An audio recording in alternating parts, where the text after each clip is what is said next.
C'était en 2006 que j'ai été nommée directrice de la recherche scientifique. Et en 2011, j'ai été nommée directrice générale de l'autorité de radioprotection et de sûreté nucléaire.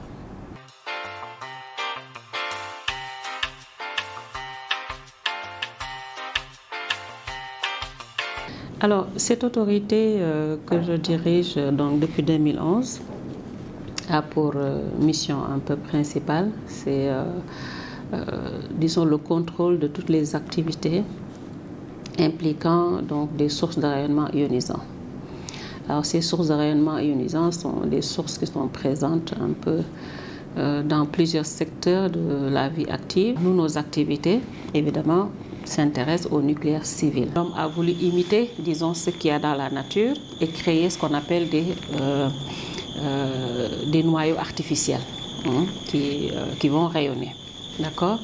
Et ces noyaux artificiels, donc avec l'énergie transportée, on va les utiliser pour aller donc détruire par exemple des cellules cancéreuses à l'intérieur de l'humain.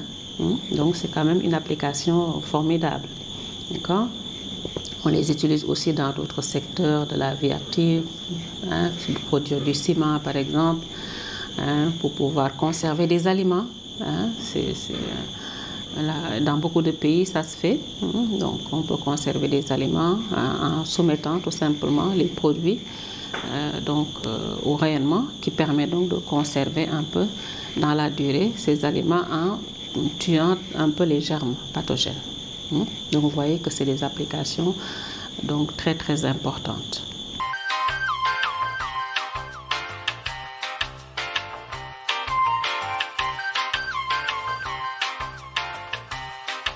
Dans le contexte mondial, c'est environ, je prends 30%.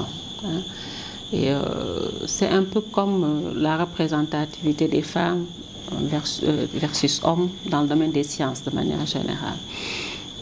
Alors, au niveau du Sénégal, on n'a pas à faire les statistiques, mais vous imaginez que les femmes sont très faiblement représentées dans le domaine, puisque déjà les femmes sont très peu représentées dans les sciences. Alors, il y a quand même eu des efforts qui ont été faits parce qu'on a quand même eu des étudiantes qui ont fait le master de physique atomique et nucléaire de l'Institut de technologie nucléaire appliquée. Et certaines de ces étudiantes, nous avons eu à les encadrer, soit dans le cadre d'une thèse, soit nous les avons donc orientés vers des formations pour les applications du nucléaire. On peut prendre l'exemple des radiophysiciennes. Au niveau du Sénégal, on a actuellement, je crois, 5 radiophysiciennes au niveau du Sénégal.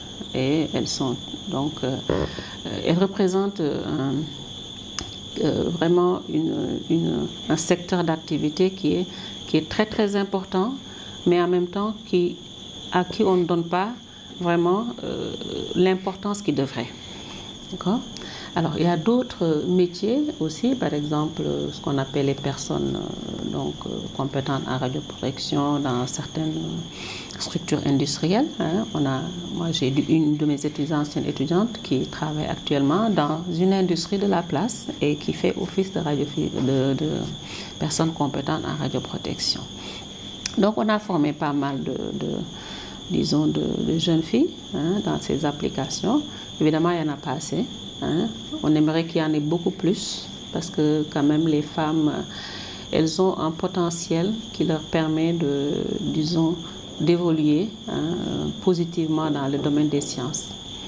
Alors, au niveau de l'ARSN, j'essaie d'appliquer un peu cette politique pour renforcer la présence des femmes.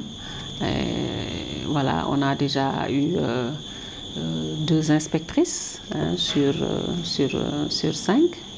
Et même là, je crois que le dernier recrutement, on avait recruté un inspecteur et une inspectrice. Donc ça fait 3 inspectrices déjà qu'on a eu sur 6. Ça fait déjà un peu la parité. Et donc, voilà, on essaie quand même de faire en sorte que les femmes soient beaucoup plus présentes dans le secteur.